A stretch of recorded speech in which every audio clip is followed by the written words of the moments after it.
এবং যেভাবেই হয় এদেশের থেকে বাজার আমরা ধ্বংস করে দেব। আমার দেশ তোমার দেশ, আমার দেশ তোমার দেশ, আমার দেশ। বাংলার ইতিহাসে সবচেয়ে কলঙ্কিত দিন 15ই আগস্ট। 32 বছর আগে 1975 সালের এই দিনে বাঙালি জাতি হারায় তার গর্ব, তার ইতিহাসের মহানায়ক, হাজার বছরের শ্রেষ্ঠ বাঙালি বঙ্গবন্ধু শেখ মুজিবুর রহমানকে।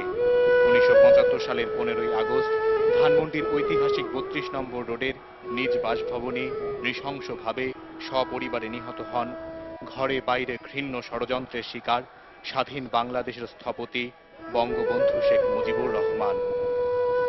কিছু বিশ্বাসঘাতক রাজনীতিকের চক্রান্ত আর একদল বিপথগামী সেনা সদস্যের নির্মম বুলেটের আঘাতে বঙ্গবন্ধুর সঙ্গে সেদিন প্রাণ হারান তার সহধর্মিণী বেগম ফজিলাতুন্নেসা মুজিব, তাদের 3 ছেলে শেখ কামাল, শেখ জামাল ও শেখ রাসেল, 2 পুত্রবধূ সুলতানা কামাল ও রোজি জামাল।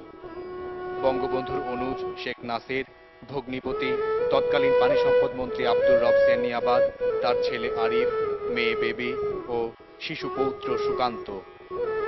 বঙ্গবন্ধুর ভাগ্নে যুবলীগের প্রতিষ্ঠাতা শেখ ফজলুল হক মনি, তার স্ত্রী আরজু মনি, নিকটাত্মীয় শহীদ সেরনিয়াবাদ, রিন্টু, রাষ্ট্রপতির ব্যক্তিগত নিরাপত্তা কর্মকর্তা কর্নেল জামিল ও কর্তব্যরত নিরাপত্তা কর্মীরা। প্রবাসে থাকায় সেদিন প্রাণে রক্ষা পান বঙ্গবন্ধুর 2 কন্যা আওয়ামী লীগ সভানেত্রী শেখ হাসিনা ও শেখ রেহানা। নৃশংস সেই হত্যাকাণ্ড সমগ্র জাতির জন্য বয়ে এনেছে শোকাবহ করুণ এক ট্র্যাজেডি।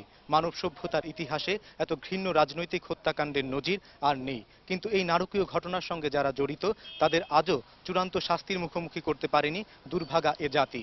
75-এর পর আজ ভিন্ন রাজনৈতিক প্রেক্ষাপটে পালিত হচ্ছে শোকাবহ 15ই আগস্ট। এদিনে আজ সবার একটাই চাওয়া, শেষ হোক পূর্বসূরিদের সব ব্যর্থতার, আর অনাগত ভবিষ্যৎ জানুক ফাঁসির কাঠে ঝুলেছিল পিতৃহন্তারক খুনিদের দল। অনিমেষ কর, বৈশাখী, ঢাকা।